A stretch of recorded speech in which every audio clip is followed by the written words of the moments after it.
Welcome everyone. I'm excited to start today's presentation. Today we'll be exploring Surah Zilzalah. This is the first slide, which is our cover slide.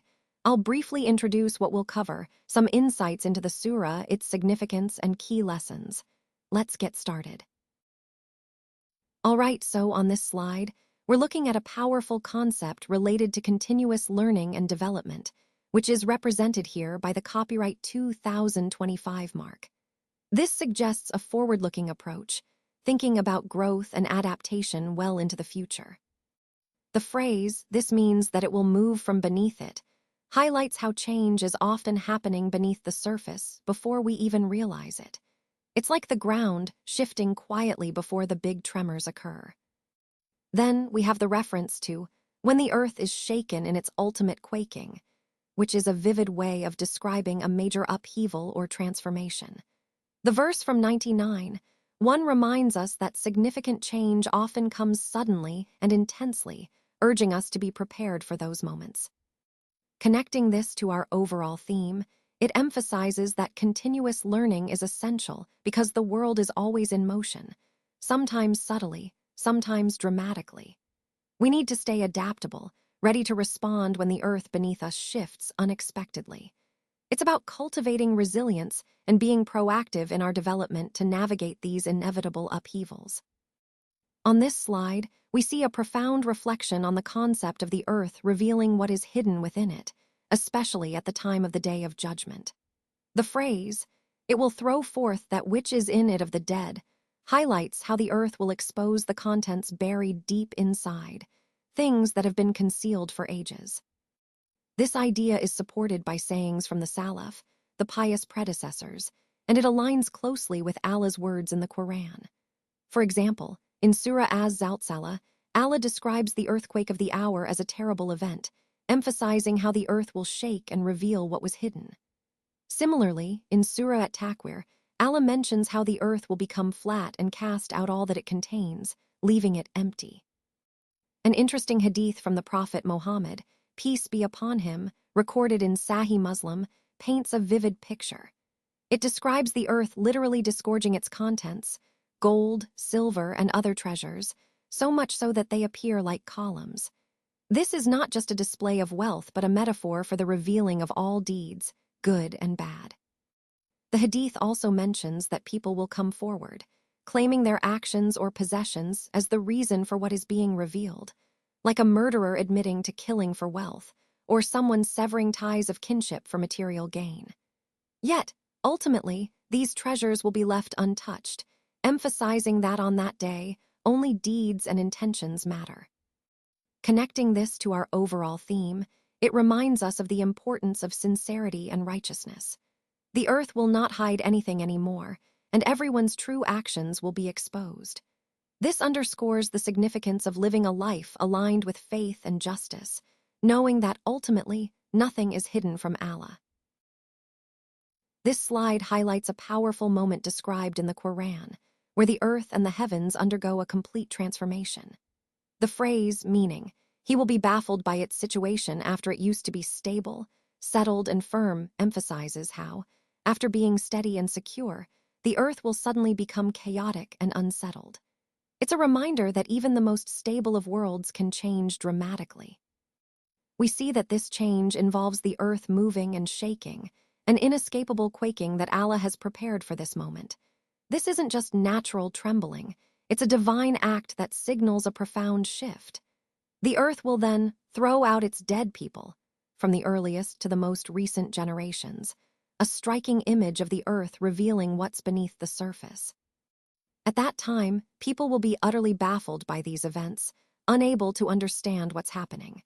The earth and the heavens will turn into something entirely different from what they once were. It's a scene of complete upheaval and transformation, leading to the ultimate accountability.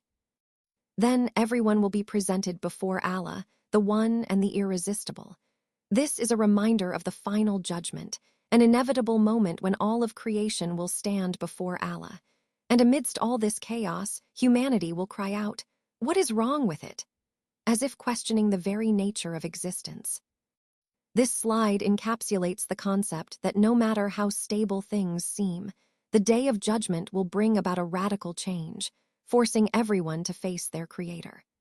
It's a call to reflect on the transient nature of worldly life and the importance of preparation for that inevitable day. Today, I want to highlight an important hadith that emphasizes the significance of what happens on the surface of the earth. Imam Ahmed, at-Tirmidhi, and An-Nasai all recorded a narration from Abu Hurairah, and in An-Nasai's version, he mentions that the Prophet Muhammad, peace be upon him, recited a powerful ayah. That day it will declare its information. This ayah refers to a day when the earth itself will testify about what has occurred upon it. When the companions asked, "Do you know what its information is?" they humbly responded, "Allah and His Messenger know best." The Prophet explained that the earth will testify against every male and female servant, revealing what they did on its surface. It will say, for example, that so-and-so committed a certain act on a specific day. This shows us how detailed and precise this testimony will be. The key concept here is that, on that day, the earth will bear witness to all our deeds, good or bad. This ties into the overall theme of accountability and the importance of our actions being recorded and known, even by the earth itself. It reminds us that nothing escapes Allah's knowledge, and ultimately, everything will be laid bare. Let's take a closer look at this powerful verse. It's telling us that on the Day of Judgment, the earth itself will be commanded by its Lord to speak. The key point here is the idea that the earth has the ability to respond when commanded. Mujahid, a well-known commentator, explains that when the earth is told to speak, it does so because it has been inspired or instructed by Allah to do so. This highlights the concept of divine power and authority, that even the earth, which seems so silent and inert to us, will have the ability to testify and speak the truth through Allah's command. It's a reminder of Allah's control over everything, including the natural world. Connecting this to our overall theme of divine sovereignty and accountability, it emphasizes that nothing is beyond Allah's reach, and everything will bear witness to what has transpired. It's a profound reminder of how everything in creation is ultimately under His command, and that His will is supreme. On that day, mankind will proceed in scattered groups, known as ashtat. This means that after the Day of Judgment, people will emerge in separate groups or factions. These groups will be divided based on their deeds and their ultimate destinies. Some will be miserable, suffering the consequences of their actions, while others will be happy, rewarded for their good deeds. Additionally, there will be those commanded to go to paradise and others to the hellfire. As Sadi explains that ashtat literally means sex or divisions. Allah mentions that this separation happens so that people can be shown their deeds, so they can see the results of what they did in this life, whether good or evil. It's about justice and accountability. The Quran emphasizes that on that day, everyone will be led in their respective groups to be shown the outcomes of their actions, highlighting the importance of our choices in this life. This idea ties back to the overall theme of accountability and the significance of living a righteous life, knowing that our deeds will be ultimately revealed and rewarded or punished accordingly. Now let's look at this powerful verse. It highlights the importance of even the smallest acts of goodness. The phrase, "Whosoever does good equal to the weight of a speck of dust," reminds us that no act of kindness is too small. Every good deed, no matter how tiny it seems, is recognized and valued. The next part, "shall see it," emphasizes that there is a reward or acknowledgement for these actions. It's a beautiful reminder that our efforts do not go unnoticed, and they contribute to our spiritual growth. This ties into our overall theme of continuous learning and self-improvement. It encourages us to be diligent in doing good, understanding that even the smallest positive action can have a meaningful impact. So let's keep in mind that kindness, no matter how minor, is always significant in the grander scheme of things. All right, on this final slide, we see the copyright 2025 by Continuous Learning Development, reminding us of the ongoing commitment to growth and self-improvement. The key message here is a powerful quote. "And whosoever does evil equal to the weight of a speck of dust shall see it, and whoever does an atom's weight of evil will see it," from verse 99:8. What this really emphasizes is that no act, no matter how small it seems, goes unnoticed. Even a tiny amount of evil or wrongdoing, something as small as a speck of dust or an atom, has consequences and will be accounted for. It highlights the importance of mindfulness in our actions, reinforcing the idea that every deed counts. This connects to our overall theme of continuous personal development and ethical awareness. It's a reminder that integrity and responsibility are ongoing commitments.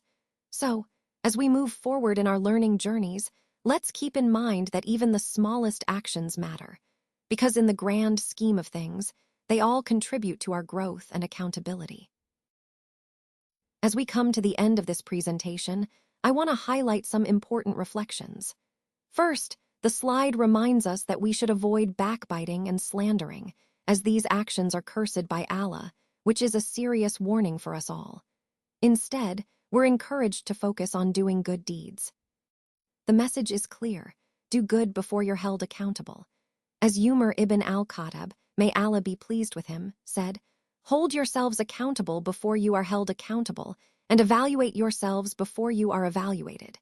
For the reckoning will be easier upon you tomorrow if you hold yourselves accountable today." This emphasizes the importance of self-awareness and self-judgment in our spiritual journey. Additionally, the Prophet taught that even small acts of kindness matter, like offering a drink from your bucket or greeting your brother with a cheerful face. No good deed is too minor. Every act is recorded and will be accounted for on the day of judgment. So the key takeaway here is that our everyday actions, big or small, are significant. They shape our character and determine our accountability. Let's remember to continuously evaluate ourselves and strive to do good, knowing that everything we do is being recorded and will be weighed. Thank you.